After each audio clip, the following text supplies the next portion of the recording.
have to ask, how many people are in new positions, new within like 6 months? Absolutely picked the right meeting to come to today. Tami Ruckman is a CFRE since 1995. She is the Chief Development Officer at Eliada Homes. She has had a fantastically successful fundraising career in the Asheville area for a number of years. And within the last couple of years did make the transition to Eliada. So she knows firsthand what to do in those first 90 days after you find the restroom. I love it. I love the title. I asked Tami a couple of months ago to do this, and she hasn't killed me yet, and she agreed to do it. So thank you so much, Tami. Sure. And we'll let you have the floor. I'm happy to do it. So I have to stay up here to be near Mark's camera. But this is bigger than me, which is, you know, I will step out to the side a little bit.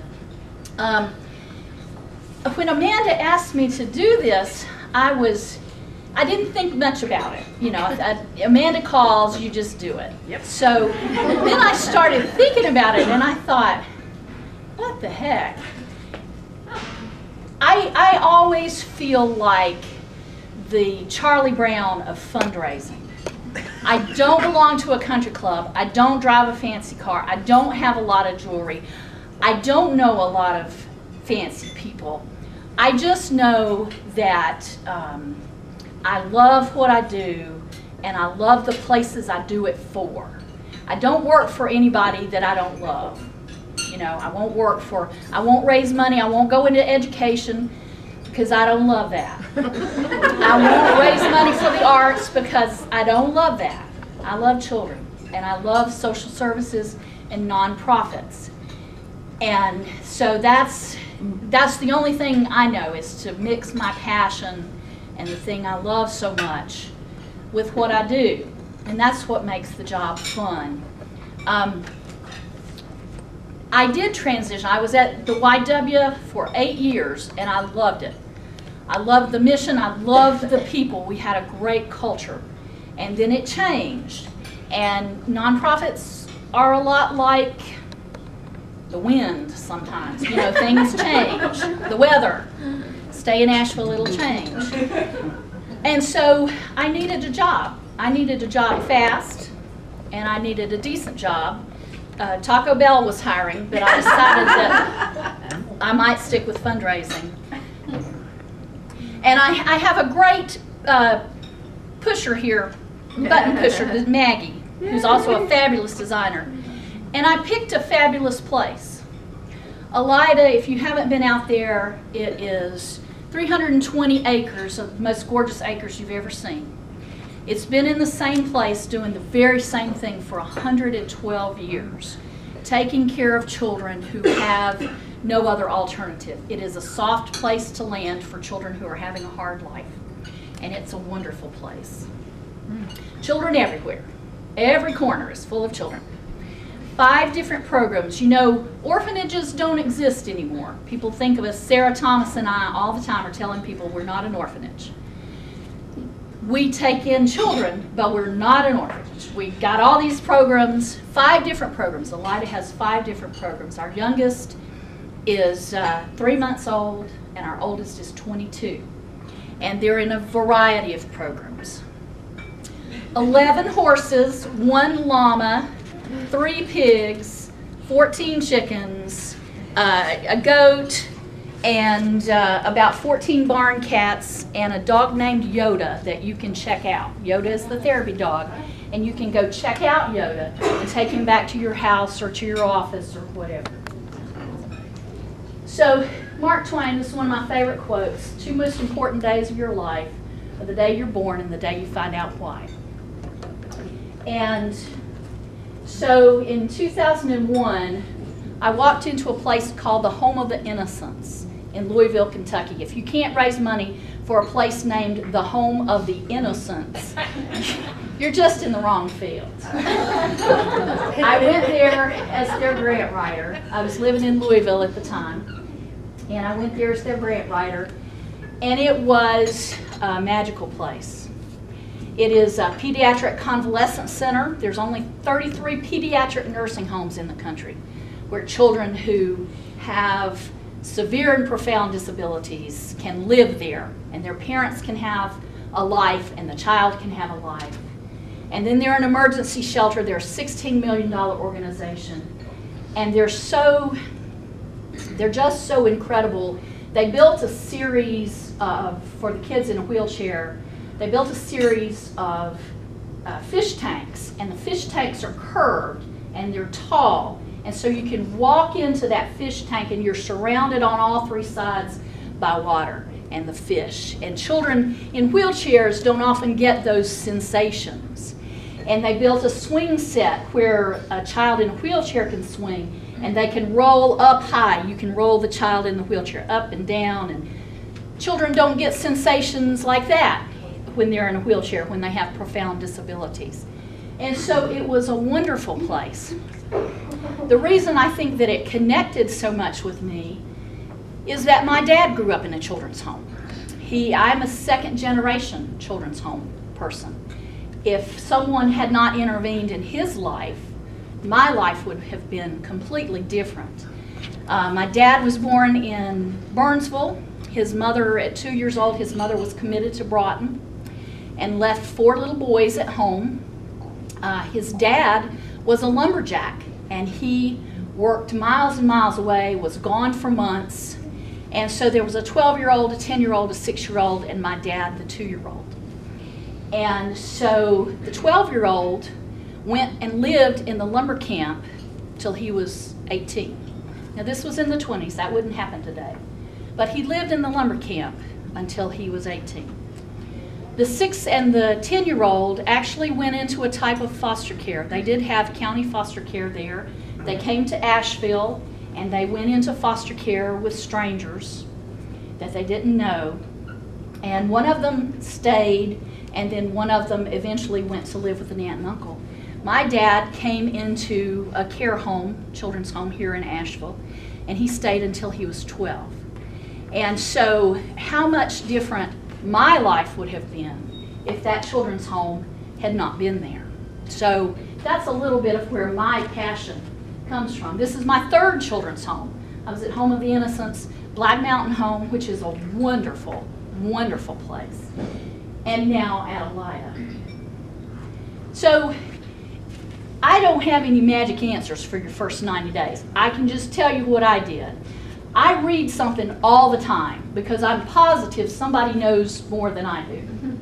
But the first thing I did after I got hired, and I'll tell you more about that in a minute, but after I got hired, I started looking at the benchmarks. So I look at my program sustainability, 5 programs. Are they all got sources of funding underneath them? Some did, some didn't. Are my agency dollars balancing the budget in the program? Am I sharing my agency dollars across my programs? Is one sucking up all the dollars that I raise? Well, one is. I won't tell you which one. And then where are my gaps? Who doesn't have funding?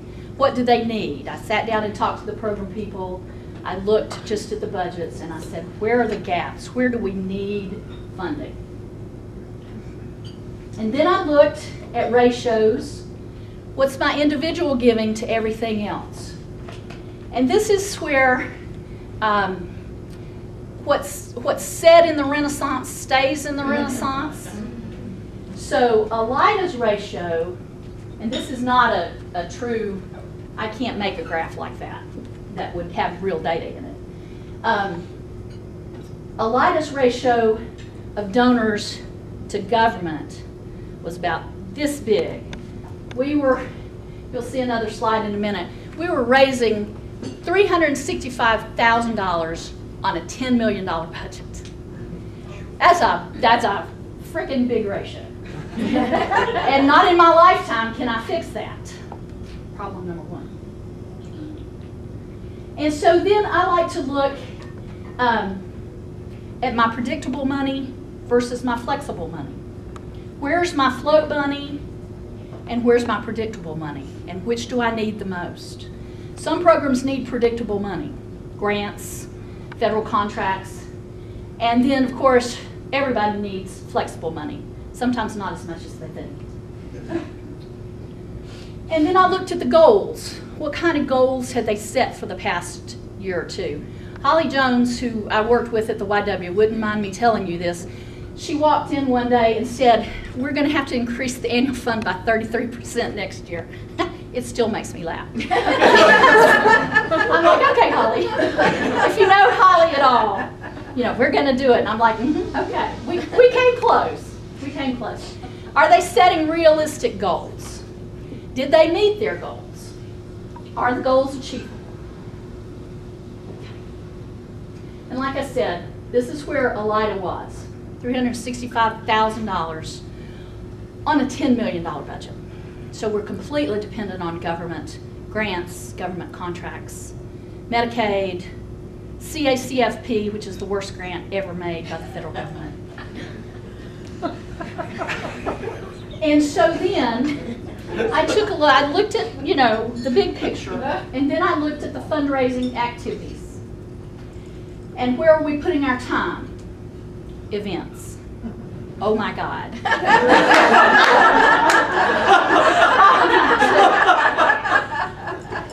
So how many of these events raise money? Number one raises money, the corn maze. If anybody ever says corn maze to you, run. Christmas tea. The Christmas tea we were having at the Biltmore. We love the Biltmore. Charging us full price for everything. Holy crap.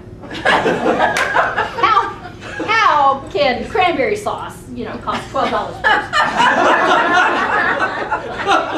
person? Golf tournament. Golf tournament. Great guys, wonderful guys playing golf, could care less about children, could give a flying flip about the children.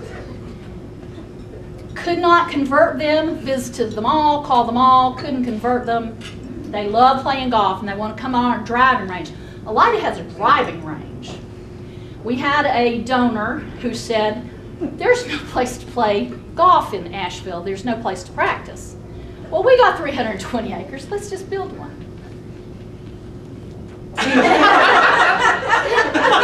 That'd be problem number 3. Annual dinner. Board members don't come, but we have an annual dinner. Founders breakfast. I don't even know what that was. That's to graduation. That's where our adorable little chefs, they all graduate. And 200 people come, and it's a big deal. And then we have a holiday party, which is tomorrow. We have 150 children. We have at least that many parents and friends, and then we have staff members. So we have the largest Christmas party this side of New York City. We've got a 19-foot Christmas tree.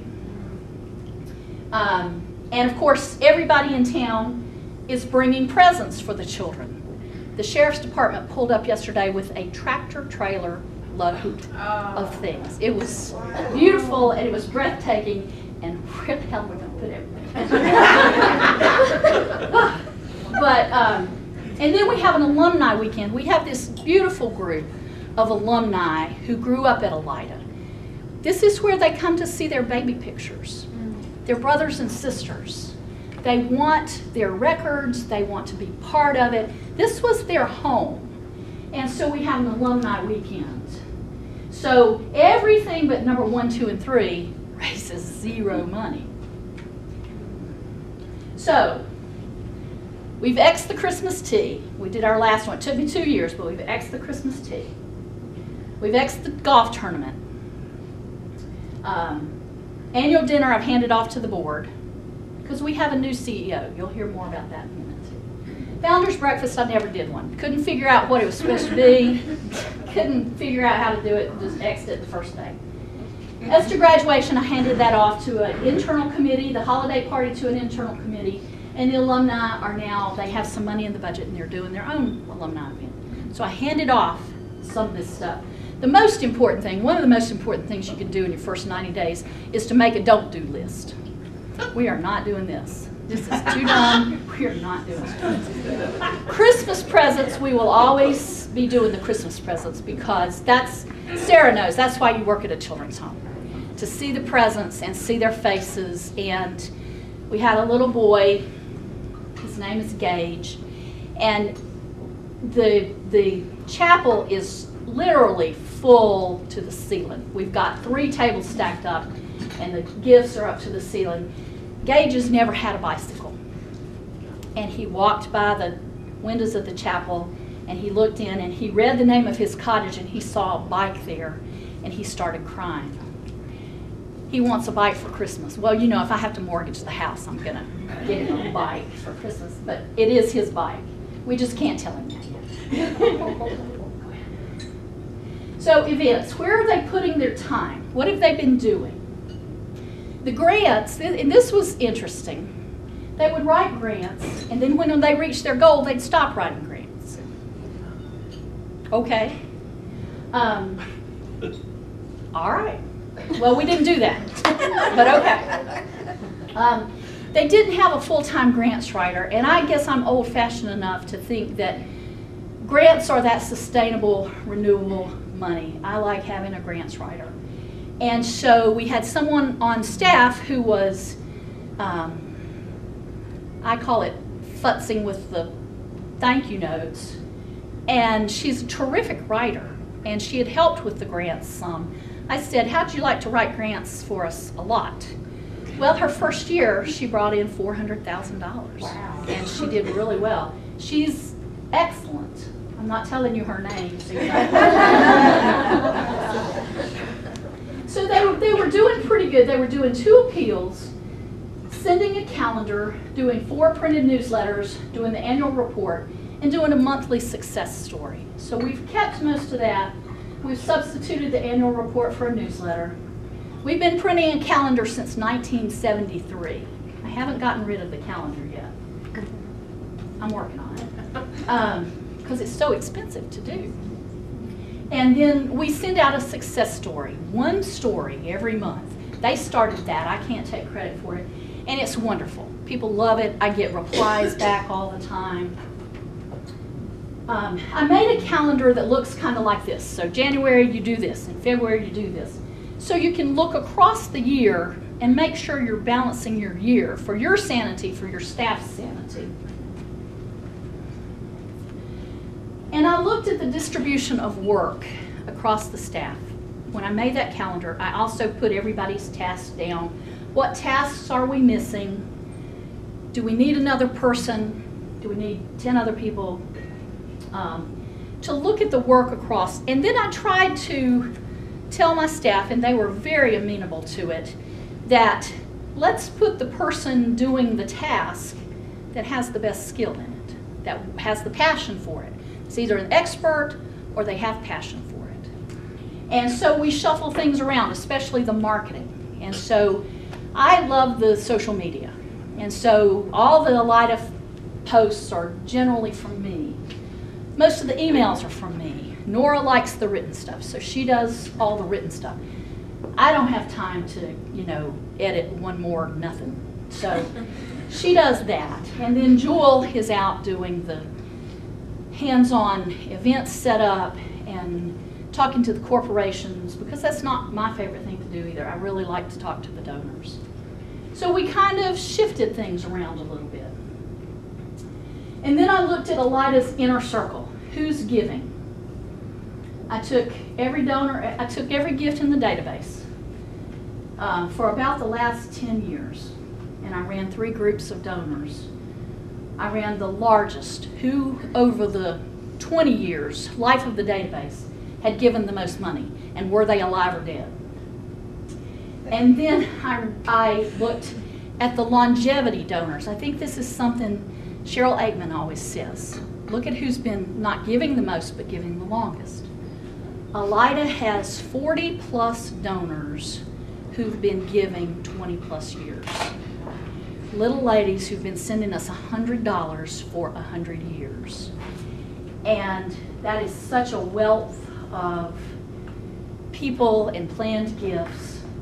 And so I put those into the mix. I have board members talking to those people, and I talk to them too. And then I ran the top 25 donors from the last 5 years. Who's our current sustainers? And so I put those all into a hopper, And I called every one of them. I called or went to see every one of them. It took me about 3 weeks to get through, but I called every one of them. And so that's the group I'm still managing. And I rerun that data every year, sometimes every 6 months. But that's the group I'm still managing. It's a big group. It's bigger than a usual major gift caseload or whatever. And then I looked at the inner circle, the board, and the staff giving. That would be problem number 5.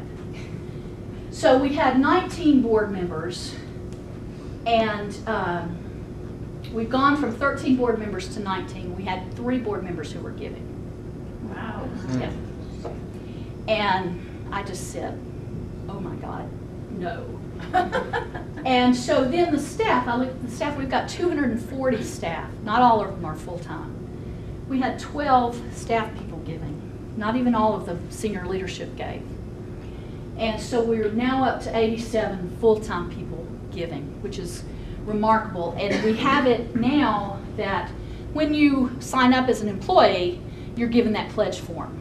So right there at sign up, when you're signing all those other papers, there's a nice colorful paper that says the inner circle of Eliada.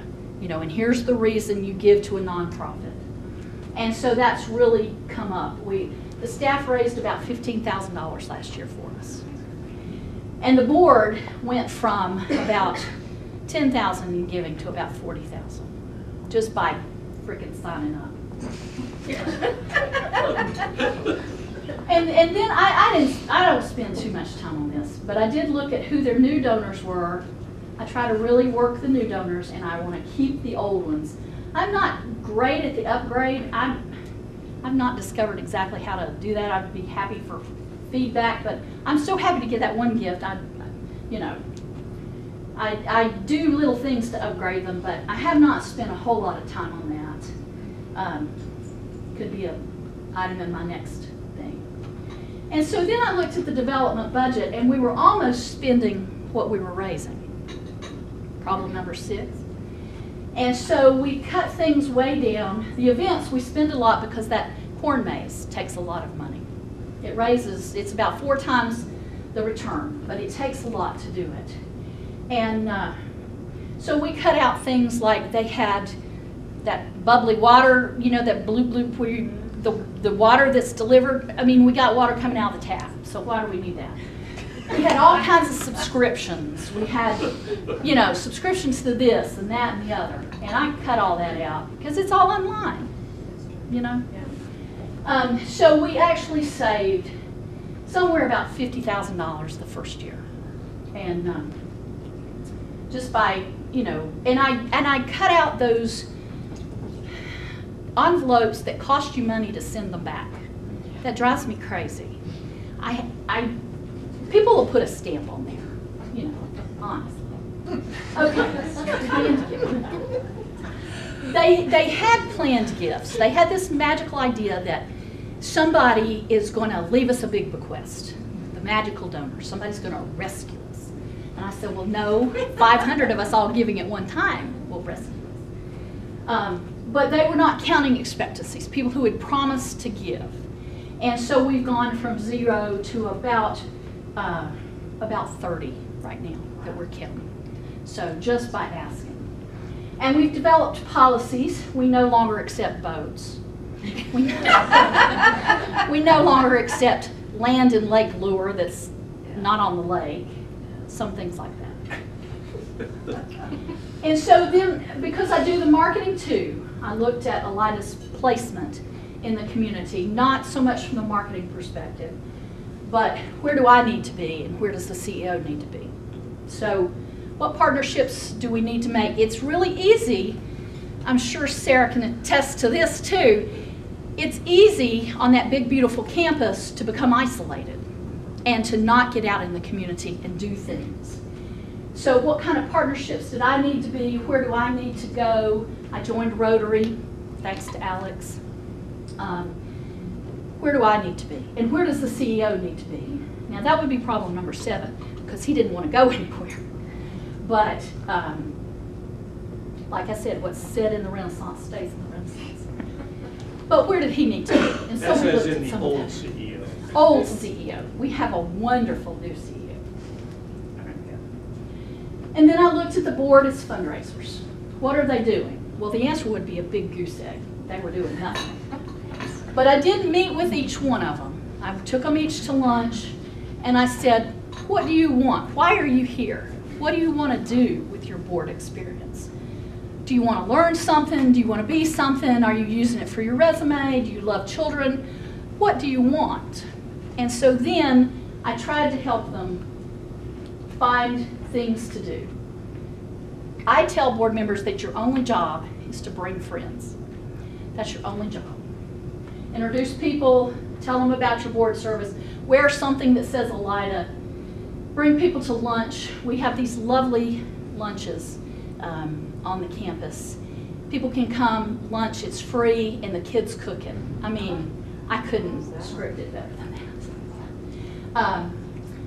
Make a gift that's significant of you, do something fun. So our event task force, we try to make it fun.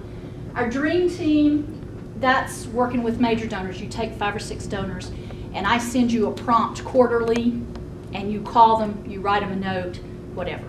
Easy as pie. And then everybody's favorite is the wine and sign team, because we drink wine and we sign appeals, we sign thank you notes, things like that. You have to make it fun for them. You have to make them enjoy it. And then I help them calculate their annual fund gift, because they're not just giving to the annual fund. They're buying corn maze tickets. They're going to the tea. Some of them have United Way gifts. And then there's a cost to remembering Eliada in your estate plan. So I try to help them calculate that. Go ahead, that shouldn't be there. And then there's just a few other things that I thought of. I thought I got to tell them something, you know, meaty. Bring in donors with you. How do you deal with that? So I just threw myself a big old party. Alex came. First thing I did, I threw myself a party and I invited everybody I knew. And the ones who came, I kept. So I didn't bring, you know, you can't bring lists with you from the place you were before. You can't, those people belong to that previous organization. And it's very tempting to reach out to them and say, I'm doing this new thing. Well, you know, you can't necessarily do that. But if you throw yourself a party and invite them, that's a whole different story. And then you get to tell them about Eliada. And of course it was on the campus, and of course the kids cooked. The existing staff, I kept my staff. I think it's a great waste of resources to clear the decks or you know, make changes just because you can. I think that's sort of unethical. You break trust and you waste your time and effort, and you waste the money that the agency's invested in that person. However, having said that, I did have one staff that just, you know, we were ships passing in the night. I couldn't get what I needed from that person. And so I took about 3 months and tried to make some improvements, and it didn't work. So, but I didn't do it up front. It took almost a year to do that. Get comfortable. I spent money. We don't have any money, even though I've raised a lot of money. I'll tell you about that too. I bought my chair. I bought a headset. I ordered lots of stuff. I made sure everybody had new computers, because, you know, for about 90 days, you got carte blanche. So I took advantage of it. And then get confident. You know, they don't know you don't know anything. So just go for it. Go for it. They think you're wonderful. They hired you. They hired you. And so if you have an instinct that says, that doesn't need to be, that doesn't work, why are they doing that? That doesn't make any sense. You need to understand it, but you also need to have the confidence to say, I know a better way. I know something that'll take us to the next level. What happens in Ash Vegas stays in Ash Vegas. So I did everything right, and how do we do? We, from 365,000, the next year we hit 700,000. Wow. This year we've passed the second year we've passed 1 million. Wow. All that said, thank you. You know, working for a children's home is really like shooting fish in a barrel.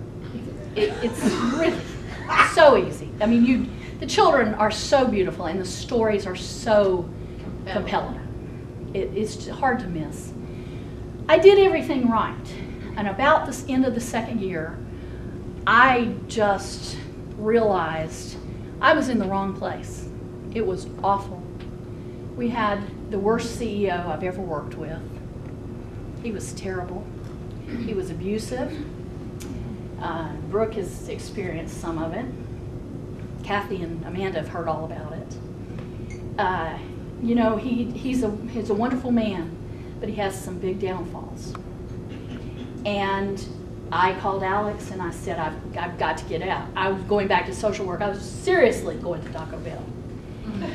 And it was awful. And so our staff is having some healing ceremonies and things to get past it.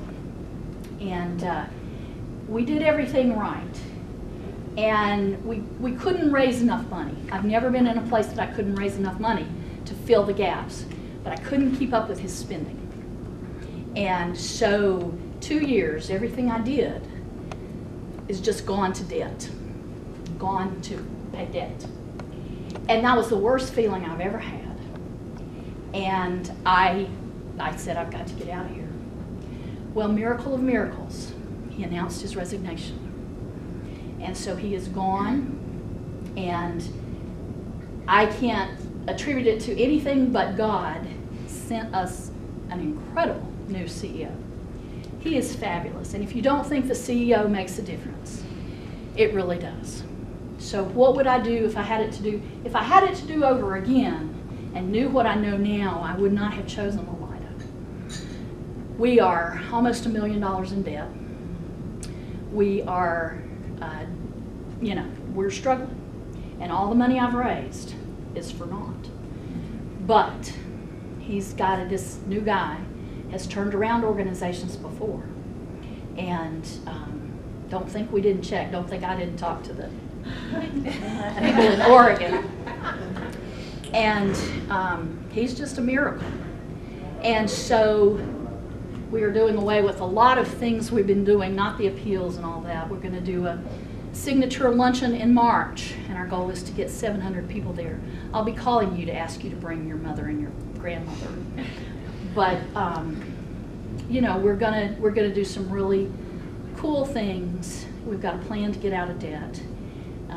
Just in about 60 days, he's turned it around. So I don't know if that's helpful to you all or not.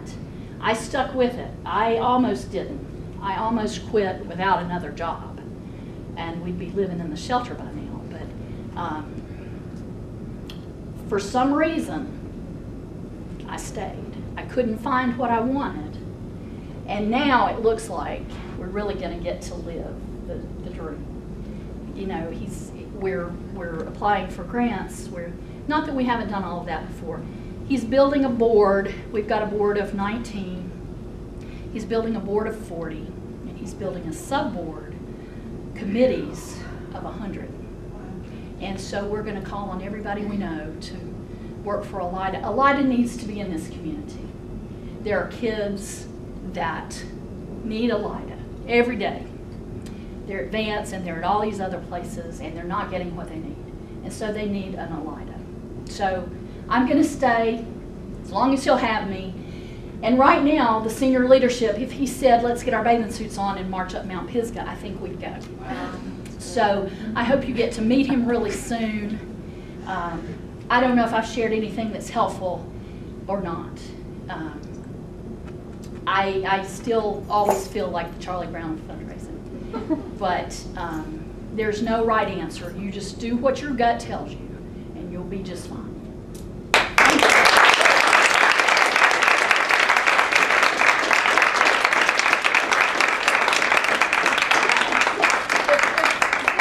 If you've got questions, I'll be happy to answer them. Debbie, I don't know anything else. What would be your advice for working with CEOs in a new job? Oh God, please interview them well before you go. You know, you get what you get. You get what you get, so choose well. There's some of us around who can tell you who a good CEO is in the community, but we don't know all of them. So just ask and talk and ask and talk. I don't think it would have changed my situation because I did ask and talk, and I think it only came out later. I think I was the favored child for a while, and then when that went away, I wasn't, and that's when it really got terrible. So just try your best to know what you're getting, and if you don't get what you need, there's another job somewhere. Don't stay. Don't take it. Any other questions? I have a question. When you did your inner circle research and pulled out your top 25 and you called them and went to see them, what kind of reaction did you get from the majority of them? They never had anybody come to see them before, so they loved it. We did have a couple of really good fundraisers in our history. Linda Humphreys, who was a fabulous planned giving officer, and then Debbie Pope. Debbie Pope had really gotten to know the older donors, but they loved it. And if they wouldn't go out with me, they would come to campus. I've got kids I want you to meet. They want to say thank you. Well, who won't come for that? Cool. One other question too is about alumni. I mean, do you solicit them? Do you ask them? We do. We solicit everybody who walks, They don't have a lot of money. They're not, some of them have done fantastically well, and some of them are just basic folk. So do they do like an alumni gift every year that's, is it accumulated? No, Okay. no, just individuals. Okay. They're working on that. I think we'll get them more organized.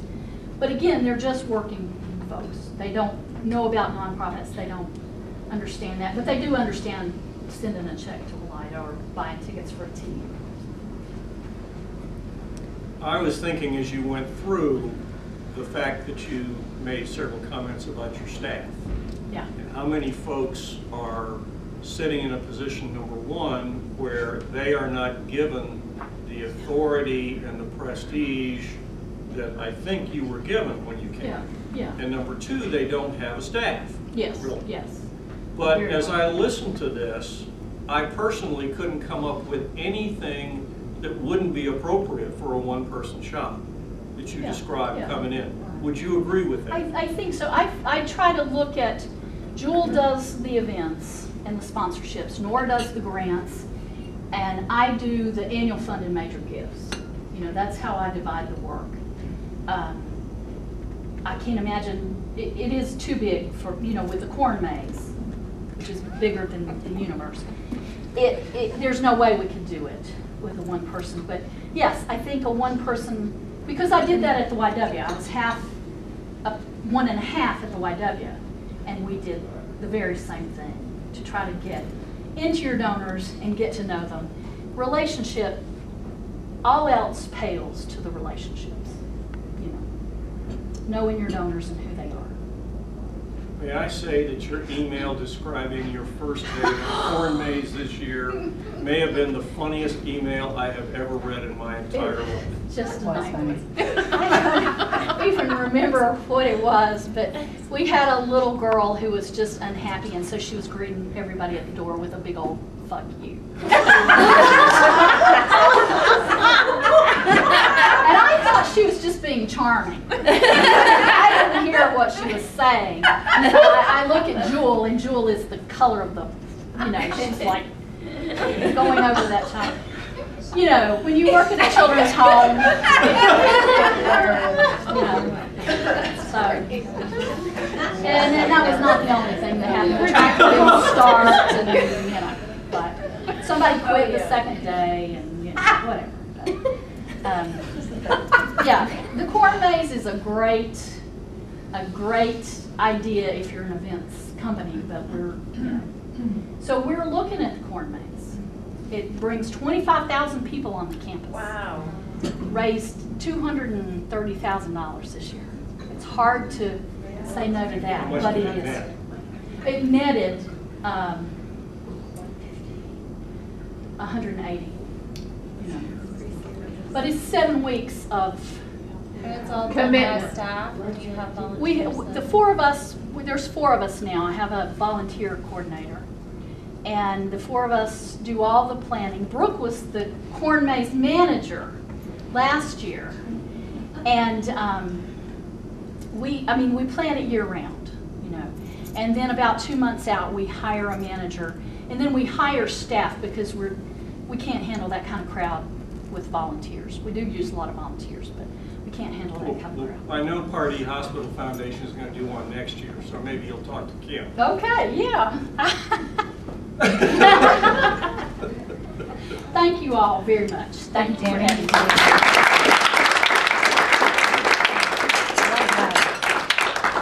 Very well done. All right, I can't think of a better way to end 2015 with AFP than with Tami today. Thank you so much. I am forever indebted to you for giving this presentation and making us all laugh. Thank you, and for sticking it out at Eliada. I know Tami is on my husband's speed dial with the school system for children, so we need you in town. January 20th, our own Becky Davis from the Community Foundation of Western North Carolina and our chapter's president-elect is going to kick off the new year with finding your passion in the work that you do. So be here, get re-energized, start 2016 off on the right foot with Becky, and hope everyone has a very happy holiday season and a wonderful new year. We'll see you in January.